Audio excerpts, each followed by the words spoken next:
Ah ben on va vous l'expliquer en raconter. vous le présentant. Très bien. Bon, bah On va alors, vous parler de performance sportive et d'un projet entre nos deux équipes de recherche, enfin il y a même plus d'équipes de recherche, sur l'étude et l'analyse de la performance sportive. eh bien, Voilà. écoutez, on va vous écouter Dont on a entendu quelques mots. avec grande Analytics, attention. Vidéo. Question d'interaction entre plein de choses. C'est ce qu'on va essayer de débroussailler aujourd'hui. C'est un bon teasing, c'est à vous. Merci beaucoup. On va s'asseoir, hein, on va faire ça. Si nous le assis. permettez. Bonjour à toutes et tous. Donc, alors on va déjà tester, voir le fonctionnement. Ah, ça fonctionne. Eh ben, on va commencer par se présenter très rapidement. Ben, je vais vous présenter mon collègue, donc Issa Moussa, chercheur à l'INSEP, spécialiste en sciences du sport, analyse vidéo, charges et blessures. Et je vais même lui laisser la parole et lui passer directement le relais pour que ce soit le lui témoin qui commence la présentation. Ah, on dit un témoin? On dit un témoin. Oh, vous voyez, je suis nul en sport. Et ben moi, je vais en faire pareil. Je vais présenter Stéphane Huot, qui est directeur de recherche INRIA, délégué scientifique INRIA Lille, directeur donc, de l'équipe Loki, spécialiste en interaction humain-machine, en technique d'interaction et en ingénierie des systèmes interactifs. Alors moi, je suis chercheur à l'IRMES, donc l'Institut de recherche biomédicale et d'épidémiologie du sport. C'est une équipe d'accueil, donc 73-29 de l'Université de Paris. Donc c'est une jeune équipe créée en 2006 et qui est hébergée à l'INSEP. Donc un département de l'INSEP. L'INSEP, bon, pour ceux qui ne connaissent pas, mais j'en doute un peu, c'est l'Institut national du sport et d'expertise de la performance. C'est là où nos meilleurs athlètes olympiques et paralympiques s'entraînent. Du coup, l'IRMES, c'est une équipe de recherche constituée d'une vingtaine de membres, dont je vois une partie qui est dans la salle là-haut, partagée entre chercheurs, ingénieurs de recherche, doctorants, et dirigée par le professeur Toussaint. Donc, elle a 5 missions de recherche qui sont découpées en 2 parties. Il y a 3 missions qui sont en rapport avec notre proximité avec le sport de haut niveau. Donc, une mission d'accompagnement scientifique à la performance donc, des fédérations, une mission de constitution de base de données du sport et une mission d'épidémiologie et de physiopathologie.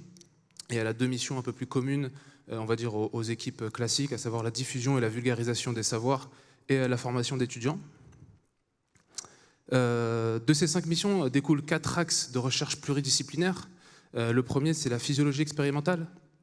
Donc c'est comment on analyse la performance à l'aide du petit animal, du modèle murin. Un deuxième axe sur la santé publique et la prévention, donc mesurer les impacts, l'impact des politiques sportives sur la santé publique, mesurer les effets de l'activité physique sur les corps. Et 2 axes un peu plus haut niveau, donc un axe d'épidémiologie, de physiopathologie, pardon, donc c'est comprendre le contexte d'émergence de la blessure, la longévité des sportifs, la mortalité des sportifs, et un dernier axe d'épidémiologie de la performance.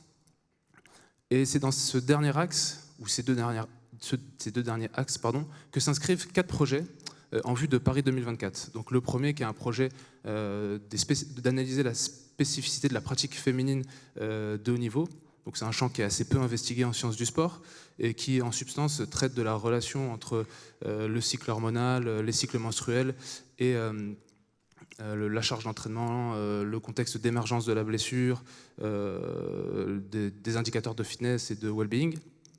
Un deuxième axe sur la détection et l'estimation de médailles, détection des jeunes talents, estimation de médailles en vue de Paris 2024. Et 2 projets portés par l'ANR. Un premier projet sur le sport paralympique et du coup la compréhension du sport paralympique à travers une triple lecture, une première lecture sociologique, une deuxième épidémiologique et une troisième plus une approche, on va dire, par l'équipement, l'appareillage et le fauteuil des athlètes para. Et un dernier, en fait, sur l'analyse et la contextualisation de la performance sportive in situ via un outil vidéo. Et c'est dans ce dernier projet, c'est sur ce dernier projet que la présentation va porter. Et je vais laisser la parole à Stéphane en lui redonnant le témoin. Ça, on ne va pas arrêter de la faire. Ah non, pardon. Le coup du... C'est d'abord la présentation de ton équipe. Oui, je vais pas tout de suite parler du projet. Moi, je vais d'abord vous parler aussi de ce que fait mon équipe de recherche. Alors, vous allez voir, c'est complètement différent. Et c'est ça qui est intéressant, justement. C'est pour ça qu'on va parler d'interaction. Donc, moi, je suis responsable de l'équipe projet commune INRIA et Université de Lille qui s'appelle Loki, une équipe de recherche en interaction humain-machine au sein du centre INRIA Lille Nord-Europe et du laboratoire Cristal. Et alors, je vais vous présenter rapidement ce qu'on fait. Nous, notre vision globale, alors, on est une équipe d'informatique, interaction homme-machine, en informatique, et on considère, nous, on a une vision des systèmes numériques. Quand je dis systèmes numériques interactifs, c'est les ordinateurs, les téléphones mobiles, les tablettes, etc., vus comme des outils, et pas comme des agents intelligents à qui on va faire une tâche, mais des outils qu'on peut utiliser intelligemment, comme le tournevis que vous allez utiliser à la fois pour visser quelque chose, mais que vous allez aussi pouvoir utiliser, par exemple, pour ouvrir une boîte de peinture ou autre. Et ça, actuellement, avec les outils numériques, on n'en est pas vraiment là. Et notre vision, c'est que si on veut que les outils informatiques et numériques soient vus comme des outils, il faut que ce soit des outils puissants, qui doivent produire de très grands effets, qui nous permettent de faire des choses qu'on ne peut pas faire habituellement, ou de faire des choses qu'on peut faire, mais les faire mieux, plus rapidement, etc. D'où l'image de Mjolnir, le marteau de Thor, qui est un outil vraiment très puissant, qui produit de grands effets. Donc voilà à quoi on veut en arriver. Et pour en arriver là, ce sur quoi on travaille, c'est la conception de ces outils qui doivent pouvoir être utilisés de manière transparente. Et quand on dit transparent, c'est pas qu'on les voit pas, c'est pas une interface où on voit rien, parce qu'en général, ce qu'on voit pas, on se le prend dans la figure, plutôt que d'arriver à s'en servir. C'est la manière transparente d'un point de vue philosophique et cognitif. Alors j'ai pris une petite illustration sportive qui représente bien cette notion de transparence dans l'utilisation. On voit très bien que ce fameux pilote français, et tous les pilotes d'ailleurs, et dans beaucoup d'autres pratiques, a priori, ne doit pas trop réfléchir à comment il bouge les pieds, à ce qu'il fait, etc. Tout ça, c'est devenu transparent pour lui. C'est ce genre de niveau de pratique qu'on veut arriver à amener par l'interaction avec les outils numériques. Et un autre point important pour en arriver là, c'est que ces outils doivent être conçus de manière à pouvoir être utilisés de manière analytique. Qu'est-ce que ça veut dire? Ça veut dire qu'on doit pouvoir, à un moment, dans son usage de l'outil informatique, se rendre compte de ce qu'on fait. On doit pouvoir analyser ce qu'on fait, comment on le fait, de manière à pouvoir progresser et s'améliorer. Et le système doit être conçu pour ça, pour nous permettre de l'adapter et de s'adapter et d'avoir une utilisation de plus en plus, on va dire, performante. On en revient à la performance. Alors, très concrètement, qu'est-ce qu'on fait dans notre équipe? On va étudier les phénomènes liés à l'interaction, alors des phénomènes de très très bas niveau, qui vont nous permettre de mieux comprendre et de mieux exploiter les capacités de contrôle des utilisateurs. Alors pour ça, par exemple, on travaille sur les fonctions de transfert. La fonction de transfert, c'est quoi? C'est la fonction mathématique qui va permettre de transformer le mouvement que vous donnez, par exemple, à une souris ou sur un trackpad, en un mouvement du pointeur à l'écran. Ça, il y a encore beaucoup à faire là-dessus pour améliorer, par exemple, les techniques de pointage à l'écran pour sélectionner des objets. On en reparlera d'ailleurs un tout petit peu à la fin de la présentation. On travaille aussi sur une meilleure compréhension et exploitation des capacités de perception des utilisateurs. On travaille par exemple sur des interactions et des interfaces haptiques. Tout ce qui vous renvoie, vous savez, quand votre téléphone vibre pour vous passer un message, pour vous dire qu'il s'est passé quelque chose. On travaille sur des interactions avancées, comme ça, plus avancées, avec des capteurs qu'on peut porter sur un bracelet qui vont nous donner des indications au fur et à mesure de l'usage d'un dispositif numérique. Et quand je parlais de l'usage analytique, on travaille aussi sur des nouvelles interfaces qui vont favoriser l'acquisition des compétences numériques, c'est-à-dire des interfaces qui vont être capables de nous aider à analyser notre usage pour nous proposer d'autres modes d'interaction à force d'analyse de notre usage. Par exemple, c'est typiquement sur l'utilisation des raccourcis clavier. Le système peut nous dire au fur et à mesure, tiens, tu fais souvent ça en allant chercher dans un menu, est-ce que tu as déjà essayé de faire le raccourci clavier correspondant et de l'apprendre, etc., etc. Et on regroupe tout ça dans une approche qu'on qualifie d'intégrative, qu'on appelle Designing Interaction, qui, là, ce dont je vous parlais avant, c'est plus lié à la partie facteur humain. Cette autre partie des travaux de notre équipe de recherche est plus liée à la partie technologique, c'est-à-dire comment cette compréhension et cette amélioration de la prise en compte des facteurs humains dans l'interaction et dans les interfaces, on la traduit au niveau de la conception technologique, que ce soit au niveau du matériel, de nouveaux dispositifs d'entrée par exemple, mais aussi au niveau du logiciel.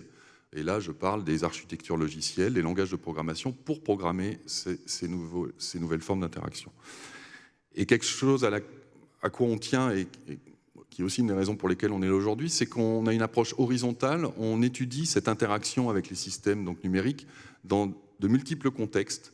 On ne se limite pas à un contexte donné, c'est pour ça qu'on travaille par exemple beaucoup avec des artistes sur la création de nouveaux instruments numériques pour la musique.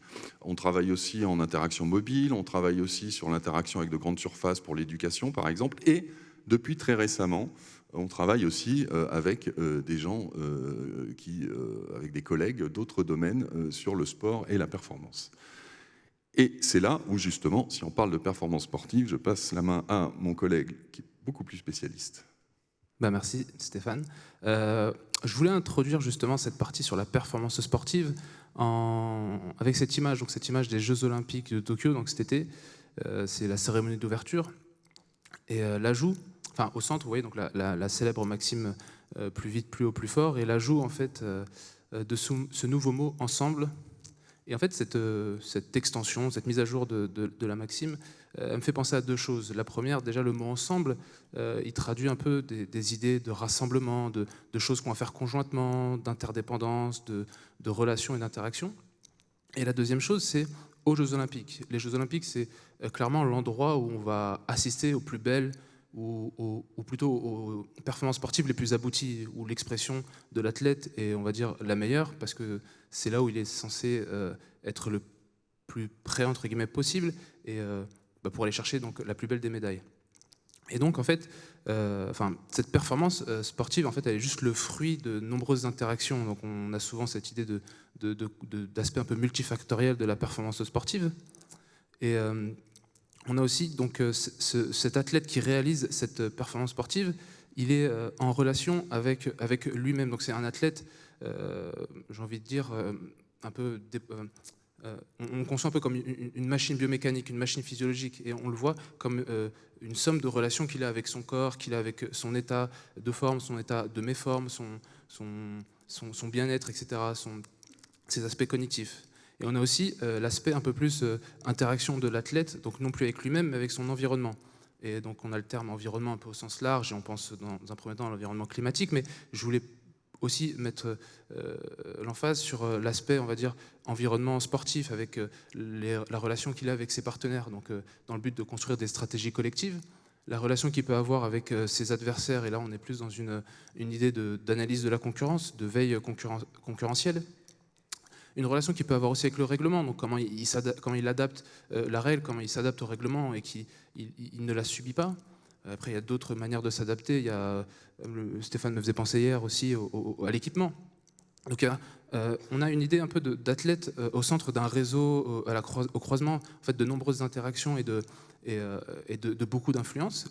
Et on arrive à la conclusion que si l'athlète émet un besoin, s'il y a un besoin qui naît du terrain, et bien la réponse que nous, on doit lui apporter, elle doit forcément être en adéquation avec ce qu'il expérimente au quotidien. Et donc, on s'oriente naturellement vers une réponse qui est plurielle, qui va prendre en compte beaucoup de paramètres. Et c'est pas pour dire qu'on ne va pas apporter des réponses univariées, enfin ponctuellement ou dans un premier temps, une réponse sur un seul aspect de la performance, ça peut être très bien. Mais on va très vite arriver à une sorte de limitation, on va être limité. Et surtout, en fait, on va avoir une réponse qui ne traduit pas la complexité de ce que l'athlète expérimente.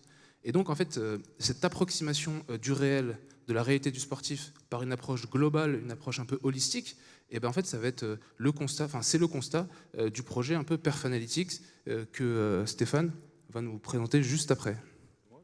C'est toi, Stéphane, ouais. Oui, je sais que c'est moi Stéphane, mais c'est moi qui présente le projet. Ah, oui, tu présentes le projet. Je peux le présenter si tu veux. Non. Je te laisse le faire. Merci. Beaucoup mieux. Excusez-nous. Alors, Perfanalytics, en fait. Donc là, on va rentrer un petit peu plus dans le cœur du travail de recherche qu'on fait en collaboration donc, avec l'IRMES et avec d'autres équipes et institutions. Donc le projet Perfanalytics, c'est un projet qui a été sélectionné dans l'appel à projet 2020 PPR Sport de très haute performance.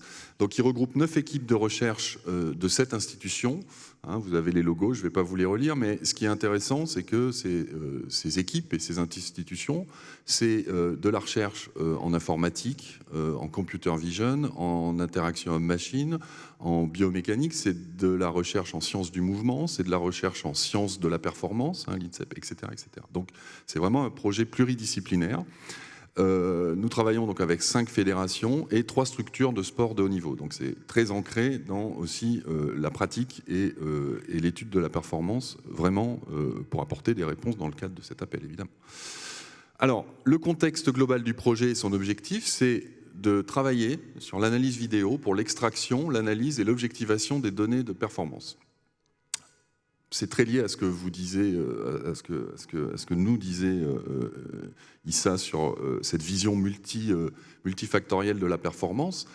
Actuellement, si on veut analyser la performance à partir d'indices objectifs, de mesures biomécaniques, par exemple, etc. Ça se passe plutôt en laboratoire, mais l'inconvénient, c'est que c'est très invasif et hors contexte. D'accord ? On n'est pas en compétition, on n'est pas sur le terrain d'entraînement. Donc, pour une analyse de la performance in situ qui prendrait en compte tous les paramètres ou plus de paramètres de la performance qui sont justement liés à cette vision multifactorielle dont nous a parlé Issa, le mieux, c'est évidemment une analyse in situ. Mais pendant l'entraînement ou pendant la compétition, on ne peut pas barder l'athlète de capteurs et d'appareillage comme on le ferait dans un laboratoire. Donc, l'idée justement de ce projet, c'est est-ce qu'on peut arriver à ce niveau d'analyse de la performance en travaillant avec des captations vidéo normales, standards, qui sont de plus en plus répandues, que ce soit dans les salles d'entraînement et évidemment dans les compétitions. Alors, actuellement, on ne dit pas qu'il n'y a pas d'analyse vidéo, qu'il n'y a pas d'analyse objective de la performance avec de la vidéo, bien sûr. Il y a le visionnage, assez classique et très ancien, on va dire, c'est peut-être ce qu'il y a de plus ancien.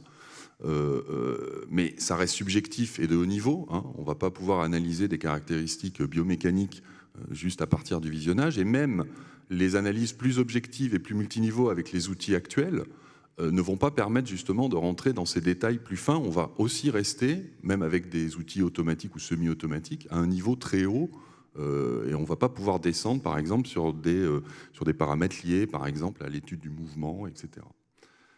Donc, c'est la question qu'on se pose dans ce projet, c'est est-ce qu'on peut arriver à ce niveau d'analyse, mais juste à partir de l'analyse de vidéo. Et donc, ce qu'on veut proposer, in fine, c'est tout un pipeline et une méthodologie d'analyse de la performance in situ, mais d'analyse sur des paramètres objectifs. Donc, 3 grandes étapes dans le projet, c'est d'abord traitement vidéo pour obtenir des données à partir de vidéos, hein, que ce soit des vidéos de captation d'entraînement, de compétition.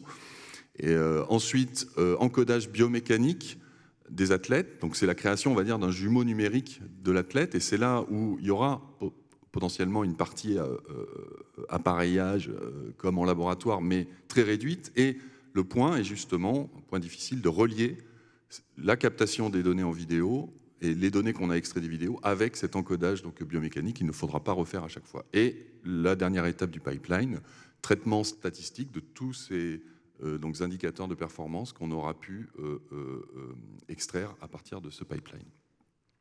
Et une idée force quand même, c'est aussi, par rapport aux fédérations avec lesquelles on travaille, mais aussi pour l'INSEP en général et les autres fédérations, c'est arriver à ce que ce pipeline permette de mutualiser ces techniques d'analyse et qu'elles soient adaptables aux différentes disciplines sportives. C'est là aussi où la partie interaction homme-machine va rentrer un peu plus en compte.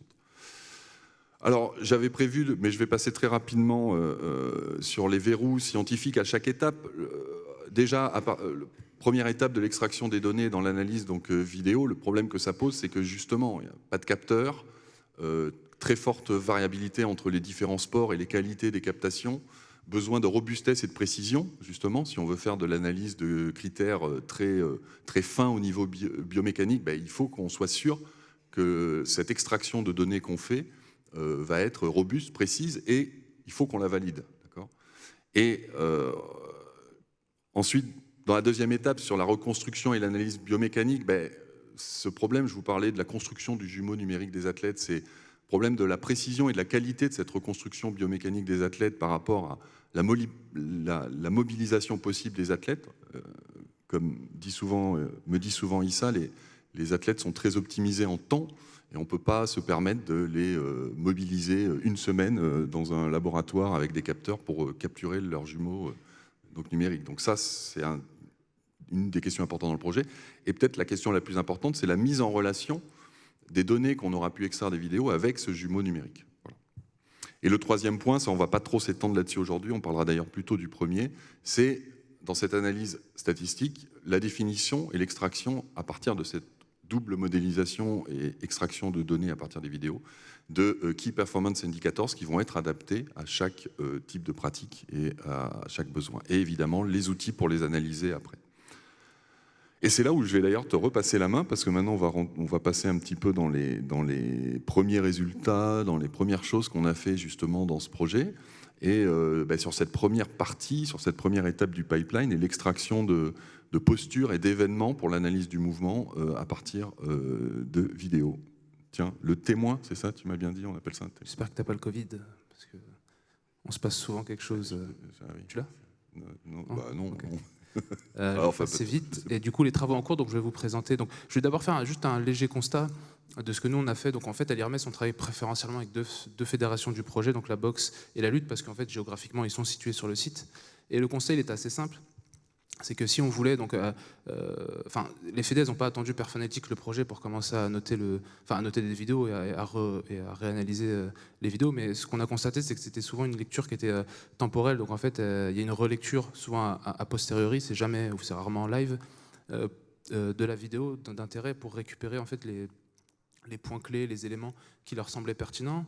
C'est effectué par des spécialistes de la discipline, donc c'est des gens qui connaissent la discipline finement, parce que on ne peut pas extraire de la formation de quelque chose qu'on ne connaît pas. Il y a des choses beaucoup trop haut niveau. Et donc on alloue, en fait, les fédés allouent des ressources de personnes expertes sur ce travail d'annotation. Et donc en fait, on a plusieurs verrous en fait, qui se présentent. Le premier, c'est qu'on a donc une activité qui est chronophage, c'est qu'on va répéter tout le temps la même tâche. Bon, souvent, parfois sur des combats, des vidéos différentes, parfois sur des populations différentes, mais c'est souvent la même chose. Donc on répète la même tâche, et c'est assez fastidieux. Dans un temps assez réduit. Je peux prendre l'exemple de la boxe où on a parfois 1, 2, 3, voire 4 actions qui se déroulent en moins d'une seconde. Et là, donc, c'est pas viable en fait à réaliser régulièrement. Et c'est des actions complexes. Alors pas tout le temps. Souvent, c'est des actions assez simples, mais parfois on a des actions assez complexes. Et à l'image de la lutte, où on discutait avec une des personnes qui annote, qui nous expliquait que parfois, en fait, c'est pas la main qui est posée sur telle partie du corps qui fait l'action, c'est pas cette main-là qui amène le point. Donc en fait, il y a des choses assez subtiles qui sont réalisées. Et les solutions qu'on a apportées à ce constat, en fait, elles sont doubles et elles sont surtout assez individualisées par sport. Donc à la boxe, ça va être une solution de reconnaissance, de détection des boxeurs automatiques. Et à la lutte, ça va être un peu différent, et je vous expliquerai tout à l'heure pourquoi, mais on est parti sur une pré-annotation, sur une pré-qualification des événements. Donc à la boxe, en fait, l'estimation automatique des squelettes, elle est faite grâce à l'application d'un modèle OpenPose, donc un modèle avec 25 points clés, qui va nous donner la représentation 2D des squelettes des personnes à l'écran. Donc là, on peut voir un combat de boxe avec les athlètes les boxeurs qui se déplacent, et on peut voir la reconstruction 2D de leur squelette. Mais on a aussi, si vous le voyez, l'arbitre. Je suis devant. Attends, je me pousse. Est-ce qu'il faut que je me pousse? Je vais le aussi montrer parce que voilà. Je me pousse aussi, et on voit. Là, monsieur, le photographe là. On voit aussi donc et le photographe et l'arbitre qui est reconnu par le modèle. Et donc on a besoin, pour récupérer une analyse un peu plus qualitative, plus pertinente, d'appliquer un deuxième travail, cette fois-ci sur la reconnaissance des pixels. Donc on a la chance à la boxe d'avoir des images assez saillantes avec des couleurs assez vives. Et donc en fait, en couplant la reconstruction 2D et l'analyse des pixels, on arrive à récupérer la trajectoire en fait des boxeurs tout au long du combat. Donc ça, c'est fait à l'entraînement, en compétition, pardon. Et à l'entraînement, du coup. T'as mis toutes tes images derrière moi en fait. Ouais, je m'en vais. Toi, ouais. Je me recule. Et on a donc grâce à une organisation, une configuration un peu différente. Donc c'est une caméra fixe et 4 points fixes, donc c'est les 4 coins du ring. Une représentation en fait, une représentation en 2D. En fait, c'est l'image qu'on a convertie en point 2D. Et on peut voir en haut à gauche le déplacement. Donc tout à l'heure, c'était une analyse temporelle et une analyse spatiale. Donc le déplacement des boxeurs sur le ring. Et on peut même reconstituer en fait les heatmaps, les cartes de chaleur en fait des deux boxeurs pour avoir en fait une quantification de l'occupation spatiale du ring. Et les informations en fait qu'on va extraire, donc les métriques qu'on va récupérer de ces informations, elles vont pouvoir venir à l'entraînement nourrir les contenus d'entraînement pour individualiser et affiner en fait la prescription de la charge d'entraînement. Donc ça, c'est un outil, c'est des résultats qui peuvent être intéressants en prescription de charge d'entraînement. Et je l'ai oublié de le dire, mais c'est un travail qui a été réalisé par un de nos stagiaires, donc Ilyes Talbi, qui est directeur général de la revue IA. Donc c'est important de le notifier. On a maintenant la lutte. Alors la lutte, ça va être un peu différent. On n'a pas pu faire d'analyse automatique des lutteurs parce que le constat de base il est un peu différent. L'information qu'on cherche à avoir, donc l'essence même de l'information, elle se trouve quand les deux lutteurs sont assez proches, quand les corps sont intriqués, imbriqués. Et donc, méthodologiquement, c'était pas possible d'appliquer donc un modèle open pose comme on l'a vu tout à l'heure. Enfin, du moins, c'était pas possible dans la temporalité et dans les livrables en fait du projet. Hein. C'est un projet de 2024. Et oui. Et donc, on a le. Ouais, je suis désolé. Hein. On me dit de me remettre devant. Je suis désolé. Vous Bah, verrez bon, pas, tu peux t'allonger, sinon allonge-toi, tu prendras moins de place. Et on s'est rabattu sur ce qu'on avait sous la main. Et sous la main, ce qu'on avait, c'était le petit bandeau. Ah, on change de. Mais non, mais te mets pas devant. Non, mais je vais me mettre un peu à gauche. Voilà. Et donc, ce qu'on avait sous la main, ou du moins sous l'œil, c'est en fait l'information contenue dans le bandeau de scoring en fait en haut. Et ce bandeau, en fait, il est riche en informations et il recense toutes les informations liées au combat. Donc en fait, on récupère l'info et dans un premier temps, en fait, on repousse, on leur retransmet l'information via MetaVideo, qui est leur outil d'analyse vidéo. Et dans un second temps, ça donne en fait, donc là on a une petite illustration avec en haut des diagrammes, donc des automates, des machines à état fini, qui nous permettent de retracer en fait les évolutions de score et d'événements de combat au cours du temps. Et ce travail, il va nous permettre d'avoir en fait une estimation des scénarios de match pour comprendre en fait comment évolue un match de lutte temporellement. Donc ce travail, pareil, il a été effectué avec un de nos stagiaires, donc Alexandre Shortgen, qui est dans l'Assemblée. J'espère que je n'ai pas dit de bêtises. Et ce qu'il faut savoir, avant de redonner la parole à Issa, je m'appelle Issa. À Issa, du coup, c'est que ces deux approches, bien que différentes, elles répondaient aux mêmes besoins, c'est-à-dire essayer de faire gagner du temps, de délester en fait les personnes des fédérations sur la partie captation, extraction de l'information à partir de l'image. Tiens, Issa. Merci Stéphane. Oui, si quelqu'un s'est endormi et se réveille, et, ça va faire bizarre. Hein. J'ai un peu vieilli. Donc, alors voilà, comme disait Issa, c'est très bien tout ça, mais on se rend vite compte que l'automatique ne suffit pas. Mais l'idée vraiment qu'on a, c'est d'utiliser dans notre approche centrée utilisateur, cette partie automatique pour justement faciliter la tâche de l'expert, hein, qui lui saura toujours mieux que la machine identifier des actions de plus haut niveau dans la vidéo, mais pour qui le faire comme ça dans la vidéo brute, c'est super compliqué. Donc ce qu'on veut vraiment mettre en place, c'est des techniques spécifiques à la notation de vidéo pour le sport, qui vont permettre ce partenariat entre l'utilisateur et les algorithmes. C'est-à-dire ce que l'être humain fait le mieux, il va pouvoir le faire bien, et ce que la machine fait le mieux, elle va pouvoir le faire bien aussi. Et là, par exemple, alors, le deuxième point qui est très important, c'est que ces interfaces et ces interactions vont devoir être adaptables. Quand on voit un séquenceur de vidéo pour la lutte, c'est pas le même qu'on va avoir pour la boxe, parce que c'est pas les mêmes actions, c'est pas le même sport. Voilà. Alors, qu'est-ce qu'on a commencé à faire? Nous, on est au début du projet, on est dans une phase amont, nous, en interaction machine, où on est encore dans la phase de travail avec les analystes et les personnes qui annotent les vidéos et nos collègues de l'INSEE pour comprendre la tâche et les besoins.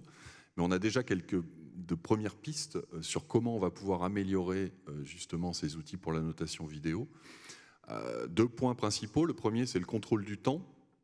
Et on se rend compte que les personnes qui annotent les vidéos ont encore besoin de souvent aller en avant, un peu en arrière dans la vidéo, de manipuler le temps dans la vidéo. Alors, des premières choses qu'on va pouvoir essayer de mettre en place, par exemple, plutôt que la scroll bar là qu'on voit comme ça, donc ça c'est des travaux qu'avaient fait des collègues il y a un petit moment maintenant, mais qui sont vachement bien là-dessus, plutôt que de manipuler la scroll bar qui nous permet pas d'atteindre toutes les frames en général de la vidéo, ils ont mis en place un système qui permet de faire de la manipulation directe, c'est-à-dire que quand on a vu dans la vidéo, par exemple, qu'une action se passe à tel moment au niveau spatial, on peut manipuler directement en déplaçant dans la vidéo l'objet spatial et le mettre pile au bon endroit. Voilà. Donc ça, par exemple, ça peut faciliter pour la notation le fait de se placer vraiment à un endroit sur une fin de mouvement, un début de mouvement, etc. Il y a aussi le principe qu'on avait fait dans l'équipe il y a quelques années de l'interaction subpixel. Quand vous bougez votre souris, elle se déplace en coordonnées réelles très précises, mais à l'écran, le pointeur, lui, il bouge de pixel en pixel, en coordonnées entières. Et ce qui fait que, toujours pareil, avec cette scroll bar qui vous permet de manipuler une vidéo, il y a des images de la vidéo que vous ne pouvez pas atteindre parce que le curseur va sauter d'un pixel à l'autre, et du coup, les solutions, c'est de zoomer, c'est d'avoir, comme on a vu sur YouTube, là, la petite vidéo avec les... Donc, ce qu'on a fait, c'est que justement, on a adapté de manière à ce que les systèmes puissent arriver à prendre en compte ces coordonnées plus fines, et que quand on déplace le pointeur ne va pas bouger entre 2 pixels, mais les événements de déplacement de la souris vont quand même être envoyés, et ça va nous permettre de faire des déplacements beaucoup plus fins, sans rien changer aux interfaces standards, et donc se positionner dans une vidéo ou sur une image avec une résolution supérieure aux pixels de l'écran sur lesquels normalement ça se déplace. Et maintenant, lié aux travaux qu'ont fait nos collègues déjà depuis le début du projet, on envisage aussi de mettre en place des techniques de contrôle semi-automatique du temps, par exemple sur de l'annotation d'une vidéo. L'idée serait d'utiliser ce que vous a montré Issa sur la détection des positions des boxeurs pour avoir un niveau d'interprétation, un premier niveau d'interprétation de ce qu'il est en train de se passer dans la vidéo, et de permettre par exemple d'accélérer le temps, de faire défiler plus vite quand il se passe des choses qu'on estimerait comme étant pas forcément importantes, si les boxeurs sont éloignés, se déplacent lentement, etc. Et éventuellement de ralentir le temps pour permettre de plus facilement annoter dès que les boxeurs sont plus proches, plus rapides, etc. Et le deuxième point, c'est la notion de passage à l'échelle. Ce qu'on appelle le passage à l'échelle, c'est annoter 1, 2, 3 vidéos, ça va, mais l'intérêt de notre méthode et de notre pipeline, là, ce sera justement d'alimenter ces reconstructions, ces jumeaux numériques des athlètes, ces reconstructions biomécaniques avec beaucoup de données. Plus il y aura de données sur les performances, plus ce qu'on tirera à la fin comme Key Performance Indicators seront exploitables et utiles. Et donc il y a cette notion de passage à l'échelle. C'est pas que la notion d'annoter, de faciliter donc l'annotation d'une ou deux vidéos, mais c'est des centaines de vidéos. Et là, sur le passage à l'échelle, il y a cette question importante de l'adaptation de l'interface. Donc c'est toujours par rapport à ce que vous a montré Issa. On peut très bien imaginer que pour accélérer l'annotation de vidéos, un petit peu aussi dans la même idée qu'on avait avant, hein, cette détection des phases d'un combat de lutte pourrait permettre de ne présenter à la personne qui annote que les fonctionnalités dont il a besoin selon la phase du combat. Voilà. Donc là, ça résoudrait un problème, on va dire, d'encombrement de l'interface et des possibilités d'interaction. On pense aussi, alors ça c'est encore une piste assez éloignée, mais sur laquelle on va avancer. Vous connaissez tous la prédiction de texte lorsque vous utilisez, que ce soit un traitement de texte ou votre téléphone ou autre. On envisage de voir la possibilité de faire de l'inférence de séquences d'annotation, c'est-à-dire sur des séries d'annotation. Pendant l'annotation, le système pourrait être capable de proposer à l'utilisateur une suite possible à ce qu'il est en train d'annoter par rapport à toute la base des annotations qui auraient déjà été faites dans un sport ou dans un autre. Et ça part aussi d'un constat de terrain, on va dire, hein, encore une fois, de notre travail avec nos collègues plus spécialistes, que c'est quand même assez fréquent que les sportifs travaillent et s'entraînent sur des séquences d'actions et de mouvements, et est-ce que le système peut nous permettre de les retrouver et d'aider justement à annoter. Et puis il y a l'autre perspective qui est la vision un peu de l'autre côté de cette possibilité des séquences, c'est de permettre aussi aux personnes qui annotent de faire eux-mêmes leurs macros ou leurs séquences d'annotation au fur et à mesure qu'ils évoluent dans leur pratique. Alors là, j'ai illustré avec une performance sportive qui n'est pas du tout réaliste et réelle, mais c'est un peu le principe des combos dans les jeux vidéo. C'est-à-dire qu'une fois que le combo est déclenché, il y a la séquence d'action qui va partir et c'est plus à nous de le faire. Là, ce serait un peu la même idée de pouvoir programmer des macros d'annotation au fur et à mesure de l'annotation d'une ou plusieurs vidéos que l'utilisateur pourrait déclencher quand il reconnaît que ce qui s'est passé dans la vidéo, c'est une de ces séquences. Voilà. Donc ça, c'est les pistes que l'on explore actuellement pour aller en complément de ce que vous a montré Issa, donc encore une fois dans cette première phase de la captation des données. Et on va conclure maintenant du coup très rapidement en revenant au titre de notre présentation. Performance sportive, une question d'interaction. Ce qu'on a essayé de faire passer aujourd'hui, c'est que oui, c'est une question d'interaction entre l'athlète et son environnement, c'est ce qu'Issa vous expliquait sur sa vision de la performance sportive et environnement au sens large, hein, que ce soit le staff, l'environnement physique, etc. C'est aussi une interaction entre les données et les outils d'analyse de la performance. Et ce qu'on a essayé de vous montrer aussi aujourd'hui, là, en étant là tous les deux, c'est que c'est une forte interaction entre différentes disciplines scientifiques et des fédérations de sport complètement différentes. Et c'est tout ça qu'on essaye de mettre ensemble dans ce projet. Voilà. On a terminé, Belle je conclusion. crois. Hein, Très bien. pas mal, hein. C'est déjà Tu l'avais pas entendu la conclusion Non, en fait. pas encore. Ouais, voilà. Il a des cours en même temps que vous, c'est magnifique. Bravo, bravo, Merci. merci. Merci de nous avoir Merci, écoutés. Tiens, je vais vous demander de vous relever, nous rejoindre. On va maintenant passer aux interactions entre vous, Voilà, je l'avais pas les mis publics, celle-là, mais elle était une autre évidente. forme d'interaction. Évidente. Est-ce que vous avez des questions? Oui. Devant.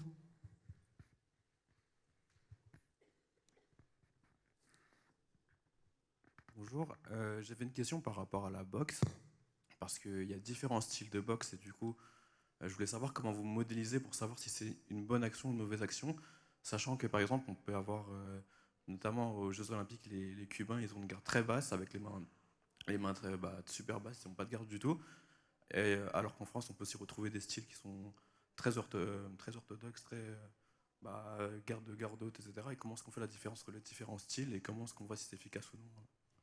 Alors, je me permets de répondre, Stéphane. Permets-toi. Alors, ce que tu vois, c'est important, c'est que, alors, il y a plein de points de réponse. Le premier, c'est que nous, on va détecter les coups. Donc, en fait, cette notion en fait, de style de boxe plus conventionnel, un peu moins conventionnel, elle va être perçue en fait, dans le flot de la donnée qu'on recueille dans un deuxième temps, quand ça va être qualifié en fait par les experts de la fédération. Nous, en fait, là, ce que je te présente, enfin ce que j'ai présenté, c'était vraiment une analyse, une quantification des coups. Donc, savoir que sur ce combat, il y a eu peut-être 100, 200, 300 coups qui ont été donnés, et juste de se dire que à ce moment-là, il y a eu un coup. Par contre, après, pour la qualification du coup, de savoir si c'est un coup plutôt un crochet, un uppercut, si c'est un style cubain ou un autre style, ça va venir dans un second temps par la notation en fait plus experte. À l'heure actuelle, et je pense que tu vas me rejoindre, on n'a pas de manière automatique ou même intelligente ou autre pour qualifier un type de coup. On va pouvoir peut-être avec une organisation biomécanique savoir que cet allongement donc, de l'épaule, du coude et du poignet, ça va donner un coup droit. Peut-être que d'avoir cette configuration de l'épaule, du coude et du poignet, ça va donner un uppercut. Mais on n'a pas à l'heure actuelle, de manière automatique, de réponse à apporter à ça. Mais ça va être fait par contre par les annoteurs de la fédération. Et c'est là justement qu'il y a la complémentarité entre les approches.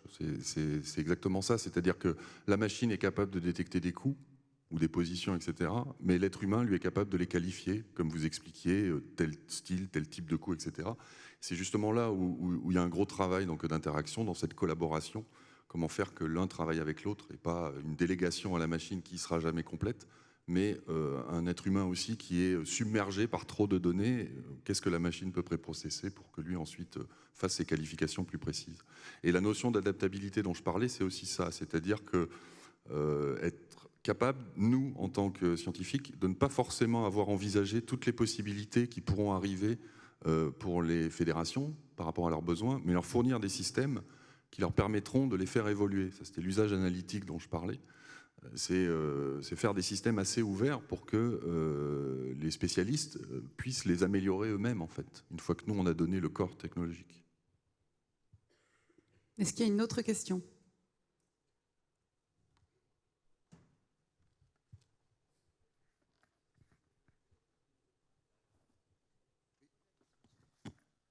Allô, bonjour. Oui, vous m'entendez bien? Ok.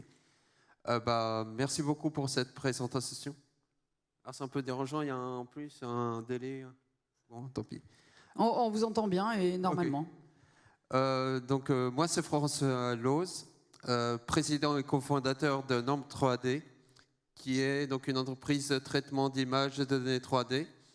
Et je suis impliqué également, enfin je travaille dans le cadre d'un projet qui s'appelle CTNOH. Ah, j'ai du mal avec l'écho, c'est horrible. Excusez-moi, mais... donc on travaille dans le cadre d'analyse de vidéos de tennis en 2D, en vue de l'extraction de la cinématique de la balle, du joueur, pour l'analyse de la performance. C'est horrible.